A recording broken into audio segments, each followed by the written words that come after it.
हाय। आज के वीडियो में हम देखेंगे कि यूएस सीएमए कितना डिफिकल्ट है। बेंचमार्किंग करेंगे अगेंस्ट डिफरेंट कोर्सेज और इवन डिग्रीज के सीएमए कहाँ पर आता है। मेन पार्ट, ये कोर्स आपके लिए डुएबल है या नहीं, इसका आंसर आपको ये वीडियो देख के मिल जाएगा। And lastly one important note, video के एंड में मैंने एक ऐसी कैटेगरी मेंशन की है जिन स्टूडेंट्स को यूएससीएमए परस्यू नहीं करना चाहिए। वो क्यों नहीं करना चाहिए, उसके लिए क्या कुछ अल्टरनेटिव्स है, वो भी देखेंगे। चलिए शुरू करते हैं। हाँ जी, तो डिफिकल्टी की जब बात करते हैं तब बहुत सारे पैरामीटर्स आते हैं। वैसे यूएससीए में या किसी भी प्रोफेशनल कोर्स में स्टूडेंट्स का सबसे बड़ा कंसर्न रहता है कि सर इसमें मैथमेटिक्स कितना है। वेल, बहुत मिनिमल मैथमेटिक्स है। अगर आपने 10th तक अच्छे से मैथ्स पढ़ा है तो यूएससीए में इज वेरी मच डूएबल। दो ही कंसेप्ट होते हैं, एक है परसेंटेजेस और दूसरा है रेशियोज। इसके परे जो भी मैथमेटिक्स है that is just plus minus multiplication and division. इसके परे कुछ भी मैथमेटिक्स नहीं। When it comes to level of complexity, वो भी थोड़ा सब्जेक्टिव होता है। मेरे लिए कुछ डिफिकल्ट है, शायद आपके लिए वो इजी हो। आपके लिए कुछ डिफिकल्ट होगा, शायद मेरे लिए वो इजी हो। तो यहाँ पे हम डिफिकल्टी कैसे इवेल्युएट करें? तो मैंने क्या किया है, आपके लिए एक स्केल बिल्ड की है फ्रॉम 0 to 10। चलो स्केल को देखते हैं। तो वीडियो को आगे देखने से पहले I have one quick announcement. I have a great news for you. मैंने रिसेंटली फिनस्ट्रीट एजुकेशन ये वेंचर स्टार्ट किया है जहाँ पे मैं खुद यूएससीएमए पढ़ा था। तो अगर आपको मुझसे डायरेक्टली सीएमए पढ़ना हो तो आप हमारे पुणे क्लासरूम में आ सकते हो, या फिर आप हमारा वर्चुअल लर्निंग क्लासरूम भी ज्वाइन कर सकते हो जहाँ पे मैं ऑनलाइन लाइव क्लासेस लेता हूँ। एंड नॉट जस्ट दैट, जो हमारा in house placement support model है that is completely inspired by IIM Lucknow's placement structure. So when it comes to getting placed in top MNCs or even big four companies, I will personally take care of that. लेकिन ये होने के लिए I hope to see you in the classroom soon. Please enjoy rest of the video. Again one quick generic note, ये जो scale मैं build कर रहा हूँ, इस स्केल के पीछे का आइडिया यही है to give you an overview around difficulty. ये स्केल एक बहुत ही ओपिनियन वे में मैंने बिल्ड किया है। It's not a generic scale के जनरली फॉलोड है या कोई किसी बड़े स्टैटिस्टिशियन ने एस्टेब्लिश किया। This is something I came up. So ऐसे समझिए कि there is 0 level of difficulty and there is 10th level of difficulty. 0 level of difficulty पे आप कंसिडर कर सकते हो डिग्रीज लाइक बीकॉम। बीकॉम एक ऐसा कोर्स है जो आप फ्रैंकली स्पीकिंग 2 रात पहले पढ़ाई चालू करके एग्जाम दे के पास हो सकते हो। अगर आप बिल्कुल भी पढ़ के नहीं गए तो आई एम सॉरी, शायद आप बीकॉम में भी बैक सब्जेक्ट्स रख सकते हैं। And at 10th level I would select exams जिनका passing rate is less than 10%। इसमें you can consider, let's say very common, IIT entrance exam. I think JEE and JEE advance होता है। Kota factor एक series जो मैंने देखी थी तो उसमें आपको एक ओवरव्यू मिल जाएगा। सेकेंड एग्जाम्पल मैं दे सकता हूँ UPSC exams which are very tough to crack. Third is NEET exam. बहुत सारे एग्जाम्पल्स हैं जो 10 on 10 है। इंडिया में आई वुड से most of the exams fall on this scale, 10th level of difficulty, because ये एक ड्रॉबैक है। ऑब्वियस सी बात है कि इंडिया में पॉपुलेशन बहुत ज्यादा है, उसके वजह से डिमांड साइड हमेशा ज्यादा रहेगी। शायद सिस्टम उतना सप्लाई नहीं कर पाए। So and of the day whoever is maybe more deserving, or rather whoever somehow makes it there, is able to get benefits of whatever the system offers. Okay, hard truth of our life. तो यहाँ पे आ गई 10th level difficulty, यहाँ पे आ गई 0th level difficulty. अब 0 से 10th तक चलते हैं और देखते हैं कि अलग अलग कोर्सेज कहाँ पर आते हैं। लेट्स से अगर हम somewhere around 2 or 3 I would say MBA as a course आता है। By the way, I am not talking about CAT, I am simply mentioning MBA। अगर आपको 2 दिन लगते हैं बीकॉम क्लियर करने के लिए, MBA के जो सेमेस्टर एग्जाम्स रहते हैं या फाइनल एग्जाम रहते हैं उसके लिए शायद आपको 4 से 5 दिन की पढ़ाई लगेगी। But believe me, MBA is not rocket science. बहुत ही सिंपल कोर्स है, इजीली आप क्रैक कर सकते। Somewhere around let's say 5th level of difficulty, there are some certifications that come under NISM title. NISM ये इंडियन मार्केट में finance के basics सिखाता है और ये सर्टिफिकेशंस रन करता है NSE, नेशनल स्टॉक एक्सचेंज की खुद की एकेडमी है वहां पर। And if you want to actually work in Indian market specifically तो शायद आपको NISM ज्यादा प्रेफरेबल रहेगा, बिकॉज सेबी के कुछ रिक्वायरमेंट्स रहते हैं जहाँ पे NISM सर्टिफिकेट ही लगता है। Giving you more context around it, जब आप MNCs में काम करते हो, आप नॉट नेसेसरी इंडियन मार्केट में काम करोगे। ये छोटे मोटे जो फर्म्स रहते हैं, 5 लोग 10 लोग, जहाँ पे म्यूचुअल फंड इन्वेस्टमेंट एडवाइजरी चल रही है या छोटे मोटे वेल्थ मैनेजमेंट सर्विसेज चल रहे हैं वहां पे, यहाँ पर स्टार्टिंग स्केल 10 से 20 मैक्सिमम 25,000 तक जाएगी एंड आपका upside potential as compare to MNCs और इंटरनेशनल इन्वेस्टमेंट बैंक्स बहुत कम होता है। So again it's up to you, आपको अगर थोड़ा कुछ इजियर चाहिए तो एनआईएसएम कंसिडर कर सकते। Now when we move ahead to somewhere around let's say 7, यहाँ पर आते हैं हमारे यूएस या यूके के certifications. So if you talk about CMA और even if you talk about ACCA और even if you talk about let's say CFP and बाकी के बहुत सारे कोर्स है, सीडब्ल्यूएमबी है, बहुत सारे हैं। इनकी difficulty level comes at 7th level.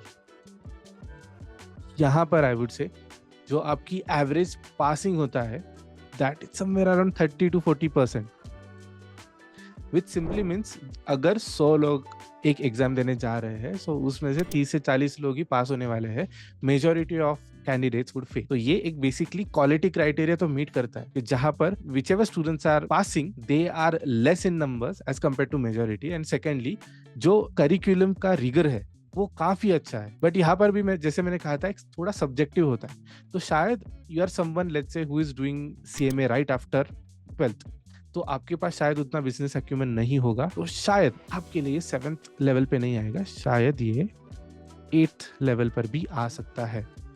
So somewhere between 7 and 8 be mentally prepared कि आपको ये एग्जाम का ओवरऑल एक्सपीरियंस हो सकता है, जहां पर passing rate is between 30 and 40%। अब आगे आते हैं 9th और 10th लेवल पे, जहां पे I would say majority of the Indian courses sit. ठीक है, I think 9.5 would be a fair measure, जहां पर हम इंडियन चार्टर्ड अकाउंटेंसी की बात करते हैं, सीएस की बात करते हैं, इंडियन सीएमए की बात करते हैं। So 9.5 would be a good measure. Again this is subjective, ये मुझे लगता है। And again coming down to the point जहां पे वो एक्चुअली डिफिकल्ट है या नहीं, जब मैं करिकुलम देखता हूँ मुझे इंडियन कोर्सेज का करिकुलम उतना डिफिकल्ट लगता नहीं है। डिफिकल्टी इस बात पे आती है कि जब 100 बच्चे बैठ रहे हैं, आप सिर्फ 5, 8, 10 बच्चों को पास कर रहे हो।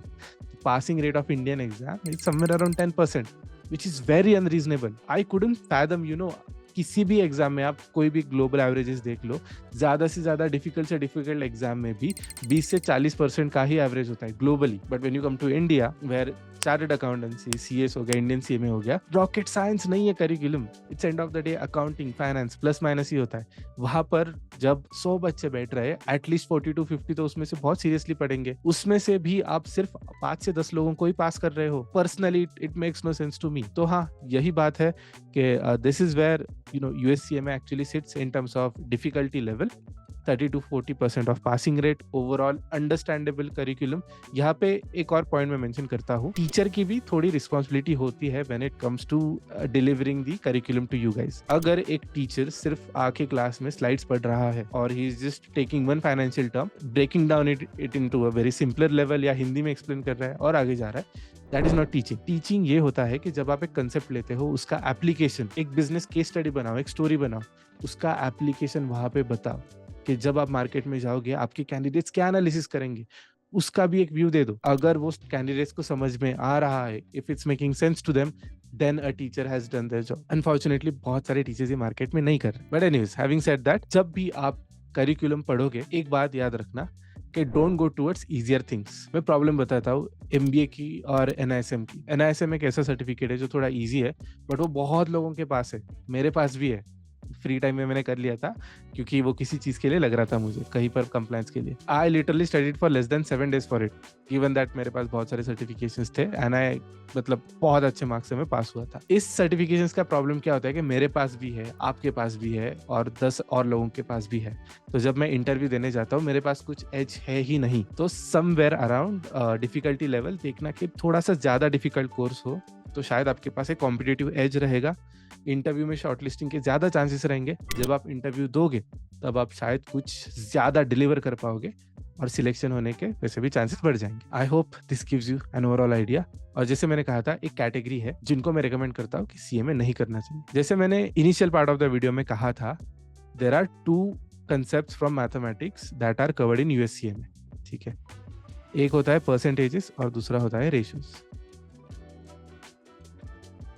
मैंने फिनस्ट्रीट से पहले भी एक क्लास में पढ़ा था, उससे पहले मैं एक एनजीओ में पढ़ाता था. Talking about my teaching experience, Finstreet is not the first place where I started teaching. मैंने अपने teaching journey actually during my job at Deutsche bank, मैं एक एनजीओ में एज अ टीचर पढ़ाने जाता था. वहां पे मैं 8 to 10 स्टैंडर्ड के स्टूडेंट्स को कम्युनिकेशन पढ़ाता था. It was a government school. उसके बाद मैंने एक ऑर्फनेज में पढ़ाया था थ्रू अनदर एनजीओ. उसके बाद मैंने एक प्राइवेट क्लास में पढ़ाया था, and then I started my own class. During this journey मुझे एक पता चला कि स्टूडेंट का जो फाउंडेशन होता है ना, वो काफी हद तक उसका फ्यूचर डिफाइन करता है. अब मैं जो प्रॉब्लम देख रहा हूँ that is very surprising. In India somewhere around 2020 से लेके 2022 इन ईयर्स में जिनका भी एजुकेशन हुआ है which was at a very critical point.